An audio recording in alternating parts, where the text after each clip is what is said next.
Mula pa nga noong 2010, naging bahagi na nga si Kim Chiu ng Chowking family. Naging bahagi siya ng kanilang mga kampanya at patuloy na nagbibigay buhay sa mga produkto ng nasabing fast food sa mga commercial at iba't ibang promotional activities. 2017 nang si Kim Chiu ay naging endorser ng Chowking. Simula noon, mas pinagtibay ni Kim ang kanyang koneksyon sa fast food chain at nagpatuloy sa pagiging isa sa mga mukha ng brand.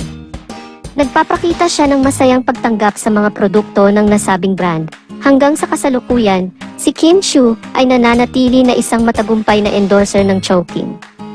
Ang kanyang kasalukuyang pagiging bahagi ng Chowking family ay patunay sa patuloy na tiwala ng kumpanya sa kanyang kakayahan na magbigay buhay at magdala ng positibong mensahe sa kanilang mga produkto.